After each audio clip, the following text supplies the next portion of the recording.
संभावनाएं जीवन को बनाती है और जीवन का आधार व्यक्ति का कर्म है। कर्म के साथ में चलते हुए वो प्रत्येक महीने कुछ नई प्लानिंग्स करता है और उसी प्लानिंग के आधार के ऊपर एक नई आशा का निर्माण भी करने वाला होता है। तो यहाँ सितंबर 2020 में बुध प्रधान मिथुन राशि के जातकों के लिए किस तरह की संभावनाएं उद्घाटित हो रही है, मासिक राशिफल के कार्यक्रम में हम इसकी संपूर्ण चर्चा और जानकारी लेकर हाजिर और उपस्थित हैं। 24 जनवरी 2020 वो तारीख थी जहां इस वर्ष का एक महत्वपूर्ण ग्रहीय परिवर्तन सामने आया था। शनिदेव मकरस्थ प्रवेश किए थे। तो वहीं 23 सितंबर 2020 अति महत्वपूर्ण तारीख जहां राहु और केतु अपनी उच्चस्थ स्थितियों से निकलकर जो ग्रह हर एक क्षण वक्रगत स्थितियों में चलने वाले होते हैं, छायावादी पापी ग्रह हैं, अंतर चेतनाओं को प्रभावित करने वाले ग्रह हैं, वो वृषभ और वृश्चिक में प्रवेश कर जाएंगे। और ये तारीख जैसा मैंने आपको बताया 23 सितंबर 2020 रहने वाली है। इस माह दो प्रमुख ग्रह मार्गी भी हो जाएंगे, जहां देवगुरु बृहस्पति 13 सितंबर को वक्रगत चलते हुए मार्गी होंगे। तो वहीं 29 सितंबर 2020 को शनिदेव भी मार्गी हो चुके होंगे। 9 सितंबर 2020 वो तारीख जहां पर मंगल अपने राशि स्थान में ही चलते हुए वक्री हो जाएंगे। ये भी एक प्रमुख ग्रहीय व्यवस्था। तो सबसे पहले यहाँ हम अध्ययन कर रहे हैं प्लैनेटरी पोजीशंस का और उसके बाद प्रत्येक क्षेत्र विशेष के साथ में जुड़ी हुई चर्चाएं। हम हमेशा चंद्रमा को प्रतीकात्मक तौर पर राशि स्थान में ही विराजित करके दिखाते आए हैं, किंतु इस बार जो 24 और 25 तारीख रहेगी, चंद्रमा यहाँ तृतीय केंद्र के भीतर गजकेसरी का निर्माण करेंगे और इसके एक दिन पहले ही केतु वृश्चिक में प्रवेश कर चुके होंगे। व्यापारिक दृष्टिकोण से ये समय महत्वपूर्ण रहने वाला है, इसी वजह से इसकी चर्चा हमने यहाँ पर सम्मिलित की है। राहु 23 सितंबर तक यहाँ उच्चस्थ स्थितियों में, उसके बाद में रेट्रोगेटिंग पोजीशन में ही वृषभ में प्रवेश कर जाएंगे। शुक्र सेकंड हाउस में लक्षाधिपति योग बना रहे हैं। एक तरह से व्यय भाव और पंचम भाव के अधिपति यहाँ लिक्विडिटी की पोजीशंस को बढ़ाते हुए नजर आ रहे हैं। वाणी में व्यंग्यात्मक शैली और लोगों को कन्विंस करने की एक अलग पावर दे रहे हैं। तो वहीं थर्ड हाउस में सूर्य देव जो नैसर्गिक स्तर के ऊपर भाग्य, दर्शन, आध्यात्म में वृद्धि करने वाले होते हैं, कॉर्पोरेट कल्चर हो या सरकारी तंत्र हो, यहाँ पर 16 सितंबर तक सूर्य देव का स्वराशि स्थान में गमन करना नई संभावनाओं को उद्घाटित करने वाला रहेगा। तो वहीं 16 सितंबर के बाद से जब सूर्यदेव काल पुरुष की कुंडली के अनुसार हृदय स्थान में प्रवेश करेंगे, तो इस समय को भी बहुत ज्यादा सजगता के साथ में लेकर चलने की आवश्यकता रहेंगी। बुध यहाँ 2 से 22 सितंबर तक मूल त्रिकोणस्थ रहने वाले हैं। हालांकि यहाँ इनके फलों में कमी रहती है, किंतु जब ऐसे ग्रह जो कि आंतरिक शक्ति को पूर्ण रूप से जागृत करने वाले होते हैं, तो इनकी स्थितियों को भी यहाँ समझना अत्यधिक आवश्यक। वहीं जैसा मैंने आपको बताया, तृतीय केंद्र में 24 और 25 सितंबर ऐसी तारीख रहेगी जहां चंद्रमा धनु राशि स्थान में चल रहे होंगे।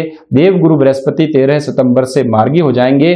केतु षष्ठ भाव में विराजमान और चलायमान हो चुके होंगे। 23 सितंबर के बाद में दोनों ही सप्तक स्थितियों के भीतर रहने वाले होते हैं। तो वहीं आप देखें, अष्टम भाव में शनिदेव विराजमान है, अपने ही राशि स्थान में संचरण करते हुए 29 सितंबर को मार्गी होंगे। तो वहीं अगर मैं एकादश भाव की चर्चा करूं तो यहाँ मंगल स्वराशि स्थान में विराजमान रहेंगे और स्वराशि स्थान में विराजित मंगल 9 सितंबर को वक्री हो जाएंगे।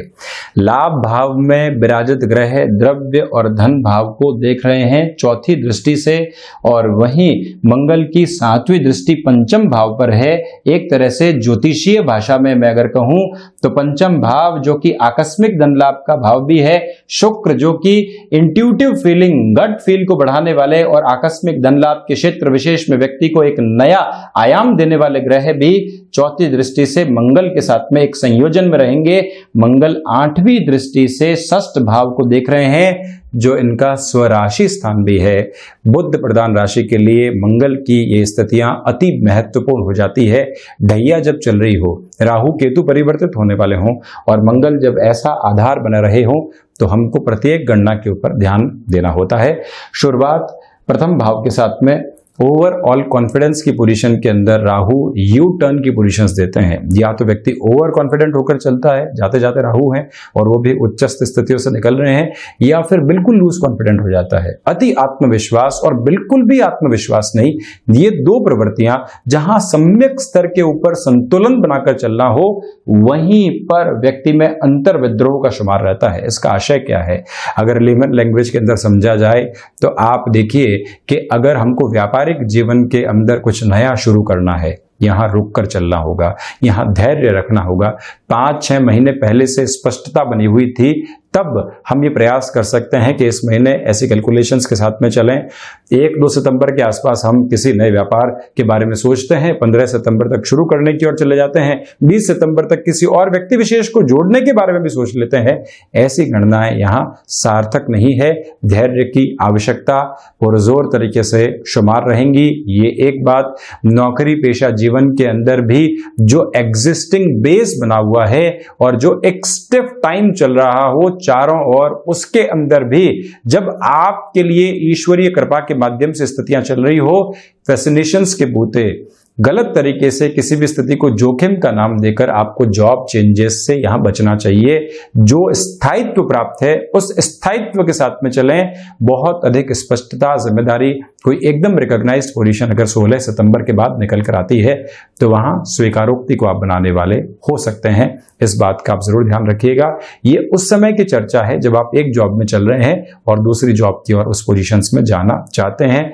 नौकरी से व्यापार की ओर जाने में बहुत ज्यादा सावधानी की आवश्यकताएं इस महीने रहेंगी आपको। तो वहीं अब हम चर्चा करते हैं द्वितीय भाव की। शुक्र यहाँ पर लक्षाधिपति योग बनाकर विराजमान है। जब भी द्वितीय या द्वादश के अंदर शुक्र विराजमान होते हैं, व्यक्ति को फाइनेंशियल गेन देने वाले होते हैं और जो खर्चे होते हैं वो एक स्मूदर अप्रोच के अंदर चलते हुए नजर आते हैं।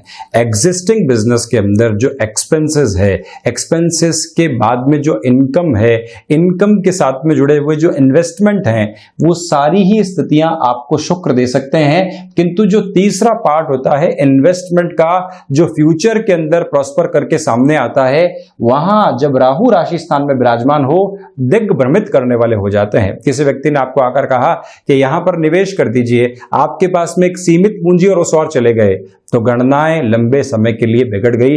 उससे थोड़ा सा सावधान रहें। किंतु अर्थ क्षेत्र के अंदर जो प्रयोजन है वो सुधरते चले जाएंगे।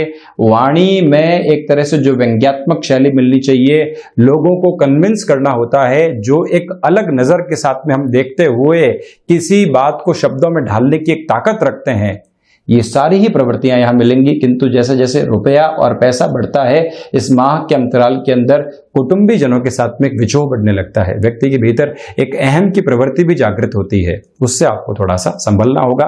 हालांकि मंगल आपको तीव्रगामी स्थितियां देंगे, इसमें कोई भी शक नहीं है। शनिदेव भी जो एक स्थायित्व प्राप्त पोजीशंस होती है उसको भी देने वाले रहेंगे। भले ही आप कंस्ट्रक्शन फील्ड के साथ में जुड़ाव रख रहे हैं, भले ही आप एग्रीकल्चर फील्ड के साथ में जुड़ाव रख रहे हैं, तकनीक के क्षेत्र विशेष के साथ में आपका जुड़ाव है, तब भी शुक्र की स्थितियां आपको नई संभावनाओं के साथ में लेकर चलने वाली होंगी। थर्ड हाउस, आप देखिए, मैंने आपको एग्जिस्टिंग जॉब के अंदर चेंजेस से मना किया, किंतु लंबे समय से आप जॉब में सक्रिय नहीं है, तो 1 से 16 सितंबर तक का जो ये समय अंतराल है, जब सूर्यदेव सिंह राशि स्थान में तृतीय भाव में, ये नैसर्गिक तथ्यात्मक स्थिति है कि सूर्य फिर से सक्रियता को बढ़ाने वाले होते हैं। बिजनेस को आप बिल्कुल एक तरह से बंद करने की और जा रहे थे कि नहीं अब कोई और नई शुरुआत करेंगे, सूर्य वहां पर आस आपको फिर से दे सकते हैं कि नहीं, एक बार पूरी ऊर्जा के साथ में लगो। स्वयं के भाग्य के द्योतक के रूप में स्थितियां सामने आती है।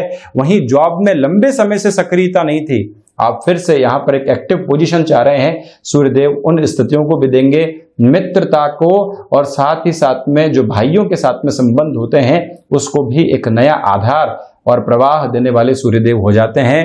हृदय में जो उद्वेलित करने वाली स्थितियां हैं वो इस समय 1 से 16 सितंबर तक तो मौजूद नहीं रहेंगी, किंतु उसके बाद जैसे ही काल पुरुष के अनुसार सूर्यदेव चतुर्थ में विराजमान होते हैं, जो भी एक उम्र के बाद में हृदय रोग से ग्रसित व्यक्ति हैं, इनको प्रॉपर बेस के ऊपर डायग्नोज करवाना, अपने खान पान के ऊपर नियंत्रण रखना, कोई भी बॉडी इंडिकेशन दे रही है उसको पहचानना, लापरवाही में नहीं लेकर चलना, ये सब कुछ आवश्यक रहने वाला रहेगा। वहीं अगर मैं चतुर्थ भाव की चर्चा करता हूं तो 2 सितंबर से लेकर 22 सितंबर तक के समय में बुध यहां मूल त्रिकोणस्थ हैं। इसी वजह से आपको जो फाइनेंशियल गेन, कमीशनिंग, ब्रोकरेज संबंधी कामकाज, रेंटल इनकम के साथ में मिलने चाहिए या कोई भी ऐसे मध्यस्थ की भूमिका निभाने वाले कामकाज होते हैं, वहां वृद्धि के सरोकार पूर्णकालिक स्तर पर आपके लिए बने रहने वाले हैं। कॉमर्शियल व्हीकल परचेस करना है या फिर किसी भी तरीके का खुद के लिए वाहन की सुख सुविधाओं को अर्जित करना है, इस समय अंतराल में आपको रुकना चाहिए। प्रॉपर्टी संबंधित निर्णय के अंदर भी अगर बहुत ज्यादा तीव्रता नहीं है तब भी आप प्रयास ये कीजिएगा कि इस महीने कोई भी महत्वपूर्ण खरीद फरोख्त को टालकर ही रखा जाए। कोई सौदा पहले से स्पष्ट स्थिति के अंदर चल रहा था तो वहां पर आप गतिमान हो सकते हैं। वहीं अगर मैं पंचम भाव की चर्चा करूं, आप ये हमेशा देखिएगा कि जब भी पंचमेश, और इसको एक तरह से लॉजिकल वे में भी समझा जा सकता है कि जब पंचम जो कि ज्ञान का आधिपत्य प्राप्त भाव है और इसके ग्रह जब वाणी के भाव में विराजमान हो जाए, ज्ञान जब वाणी में, शब्दों में परिवर्तित होकर किसी और व्यक्ति विशेष तक पहुंचे तो वो प्रभावित हुए बिना रह नहीं सकता। अगर आप लेक्चरशिप के कामकाज के साथ में, लाइफ कोच जैसे किसी भी कार्य विशेष के साथ में जुड़े हुए हैं और लोगों से संवाद स्थापित करना होता है, स्वयं के भीतर की जानकारी को सामने रखना होता है, शुक्र वहां नया आधार आपको बहुत आसानी के साथ में देने वाले हैं। ये एक बात। तो वहीं पर जो आकस्मिक धन लाभ का क्षेत्र विशेष है वो भी आपके लिए बेहतर संभावनाओं को उद्घाटित करता हुआ नजर आ रहा है। संतान पक्ष के साथ में कम्युनिकेशन गैप निकल कर आ सकते हैं, इससे इनकार मैं बिल्कुल भी नहीं करूंगा। ये भी एक प्रवृत्ति स्पष्ट तौर पर नजर आ रही है क्योंकि मंगल का भी जो दृष्टि निक्षेपण है वो पंचम और पंचमेश के ऊपर बना हुआ है। आप कहीं पर भी संतान के साथ डोमिनेशन से बचकर चलिएगा। वहीं षष्ठ भाव, यहां आप देखें कि षष्ठ के अधिपति एकादश में है। षष्ठात षष्ठ एक तरह से महत्वपूर्ण प्रवृत्ति है, एक लॉजिकल बेस है एस्ट्रोलॉजिकल कैलकुलेशन का। राशि स्थान से 6th हाउस हो गया ये षष्ठ भाव, जिसको हम षष्ठात षष्ठ के आधार पर ऐसे देख सकते हैं कि इसी को राशि स्थान मान लिया जाए तो यहां से षष्ठ हो गया षष्ठात षष्ठ। एकादश के अंदर मंगल विराजमान है और मंगल रक्त संबंधी स्थितियों में आपको विकार नहीं दे, ये आप प्रथम दृष्टिगोचर स्तर के ऊपर ध्यान रखिएगा। दूसरी प्रवृत्तियों में ये भी समझना आवश्यक है कि जो बोन्स और जॉइंट्स की स्टिफनेस होती है वो भी सताने वाली नहीं रहे। वाहन चलाते समय हम सावधानी पूर्णकालिक स्तर पर बरतें, किंतु जो शत्रु परेशान कर सकते थे वहां नियंत्रण आपके लिए पूर्णतया यहां पर रहने वाला है। शत्रु परेशान नहीं करेंगे, भले ही कॉम्पिटिटिव्स हो या फिर कलीग्स की पोजीशंस के अंदर लोग हो, वहां से नियंत्रण है। किसी भी तरीके का अगर आपको नएपन के साथ में व्यापार में ऋण देना या फिर लेना है वहां से आप बचिएगा। रुपया और पैसा जो एक तरह से आ रहा है या जो हमको प्राप्त करना है या किसी को देना है वो उलझने वाला नहीं हो, ये बहुत अच्छे से एक बेसफुल अप्रोच के साथ में खुद के भीतर आप बातचीत को समाहित करके रखने वाले रहें जो यहाँ हो रही है। वहीं सप्तम भाव आप देखें कि केतु की स्थितियां मार्च 2019 के बाद से अब परिवर्तित हो रही है। जो गृहस्थ जीवन के अंदर कहीं न कहीं कलह की स्थितियां बनी हुई थी, बारंबार हम उलझ रहे थे, बार बार झुककर प्रयास किए कि एक बार तो कहीं न कहीं एक उजाला मिले, किंतु वो उजाला नहीं मिल पा रहा था। यहां अब 23 सितंबर के बाद में समाधान रहेगा। व्यापारिक दृष्टिकोण से भी जो 24-25 सितंबर का समय है, कुछ नई डील्स की पोजीशंस को आपके लिए त्वरित गति के साथ में लेकर आने वाला हो सकता है। गृहस्थ में सामंजस्य बढ़ेगा। अब थोड़ा सा झुकना 23 सितंबर के बाद अपने रिश्ते को सुधारना बहुत अच्छा है। और वहीं षष्ठ भाव में भी जब केतु प्रवेश कर जाएंगे तो शत्रुओं का हन्य करने वाला एक स्तर बनाने वाले होंगे, ये एक बात। तो वहीं व्यापारिक जो साझेदारी होती है वहां पर भी 23 सितंबर के बाद में आपकी कैलकुलेशन अच्छे से आगे बढ़ पाएगी। कमीशनिंग संबंधी कामकाज के अंदर वृद्धि है और जो केमिकल संबंधी कामकाज के साथ में जुड़े हुए लोग होते हैं उनके लिए 1 से 23 सितंबर तक का समय, और जो एक तरह से कोई भी ऐसा कार्य जो सिक्योरिटीज वगैरह के साथ में जुड़ा होता है वहां पर भी व्यवहारिक दृष्टिकोण से आपको वृद्धि मिल सकती है। अष्टम भाव, यहां शनिदेव आप देखेंगे कि स्वराशि स्थान में ही चलायमान है, वक्री रहेंगे। तो जो एकाग्रता रिसर्च और एनालिसिस के फील्ड के अंदर चाहिए होती है वो आपके लिए बहुत अच्छे से बनी रहने वाली रहेगी। ये प्रथम स्तर दूसरी पोजीशंस के अंदर अगर मैं बात करता हूं तो जो हिडन प्रॉब्लम्स परेशान कर रही थी वहां पर भी आपके लिए नियंत्रण स्थापित रहने वाला रहेगा। जब भी शुक्र यहां 7वीं दृष्टि से अष्टम भाव को देखने वाले हो जाते हैं, ये प्रवृत्ति पूर्णतया समझनी चाहिए कि जो व्यक्ति के भीतर का हिडन टैलेंट है वो बहुत अच्छे से बाहर निकल कर आता है और लोगों के सामने जब वो टैलेंट आया तो अर्थोपार्जन की संभावनाएं भी उसी आधार पर बनती चली जाती है। विदेश संबंधी गतिविधियां जो तकनीक के साथ जुड़ी हो वहां पर भी आपके लिए बेटर अप्रोच रहेगी। विदेश में आप रह रहे हैं, ये डर लगातार सता रहा है कि जॉब जा सकती है या आगे जाकर क्या होगा, वहां पर भी एक पूर्ण विराम रहेगा। चिंतित और विचलित होने की दरकार नहीं है, भले ही ढैया चल रही हो। इसके पीछे सबसे बड़ी वजह यह है कि वक्री चलते हुए शनिदेव तीसरी दृष्टि से दशम भाव को देखने वाले हो जाएंगे। वहीं भाग्येश यहां स्वयं से द्वादश हैं, लगातार संघर्ष बने रहेंगे, किंतु 1 से 16 सितंबर तक आप भाग्य भरोसे बैठने वाले नहीं है, त्वरित गति के साथ चलेंगे। एक दर्शन मन के भीतर पनपता चला जाएगा। जो आध्यात्मिक चिंतन विकसित होना चाहिए वो भी पूर्णकालिक स्तर के ऊपर मौजूद है, किंतु ये जरूर ध्यान रखिएगा और इस समय बहुत अच्छे से इस बात को समझने की आवश्यकता भी स्वयं के लिए है कि हायर एजुकेशन में भी आपको एक नया बेस यहां पर मिल सकता है। ये एक बात। तो वहीं दशम भाव की अगर मैं चर्चा करता हूं, ये कर्म के साथ में उत्तरोत्तर बलि केंद्र है। दशमेश की स्थितियां सप्तम के साथ में जुड़ी हुई है और जब केतु 23 सितंबर के बाद से षष्ठ में प्रवेश कर जाएंगे उसके बाद के समय के अंदर व्यापारिक वृद्धि के और लाभ के प्रयोजन और तेज रहेंगे। 1 से 23 सितंबर तक के समय अंतराल में एग्जिस्टिंग बेस में लगातार एक रफ्तार आपके लिए बनी रहेगी, उसमें कहीं फिर भी चिंतित और विचलित होने की आवश्यकताएं आपको नहीं है। इच्छा शक्ति का अभाव नहीं, और बुध जब 7वीं दृष्टि से प्रबंधन के भाव को देखने वाले हो जाएं तो आपकी जो मैनेजमेंट की भीतर से समाहित इंट्रिंसिक क्वालिटीज है वो भी जागृत होती है और अच्छे से काम आ पाती है। लोगों को मैनेज करना है, स्वयं को मैनेज करना है, वहां पर भी संकेत तीव्रगामी स्तर पर आपके लिए मौजूद रहेंगे, कहीं पर भी कोई दिक्कत और परेशानी नहीं है। तो यही समय अंतराल के अंदर जॉब और बिजनेस के साथ में चलते हुए आपको एक सिस्टमेटिक प्रोग्रेस जो लेकर चलनी है, खुद को जो विजुअलाइज करना है, ये आधार उस स्तर के ऊपर भी बहुत अच्छा कहा जा सकता है। तो वहीं एकादशेश एकादश भाव के भीतर विराजमान रहेंगे, जो भी आपके लिए एक तरह से सर्वांगीण लाभ की प्रवृत्तियां होती है वो बहुत तीव्रगामी स्तर के ऊपर मन में चेष्टाओं के साथ बनी रहेगी। मैं ये भी हासिल कर जाऊं, मैं उस पोजीशन को भी हासिल कर जाऊं, ऐसी प्रवृत्तियों से आप बचिएगा। संतान पक्ष के साथ में दुराव निकल कर आने वाला नहीं रहे, ये भी आप गौर करके चलें। तो वहीं पर दूसरी महत्वपूर्ण बात मैं आपको और बता दूं कि जो आकस्मिक धन लाभ या लाभ प्राप्त हो रहा है उसको सहेजने के अंदर काफी मशक्कत करनी हो सकती है आपको। षष्ठात षष्ठ की वजह से ये भी फिर से कह रहा हूं कि स्वास्थ्य के अंदर थोड़ी बहुत दिक्कत और परेशानियां शुमार रह सकती हैं।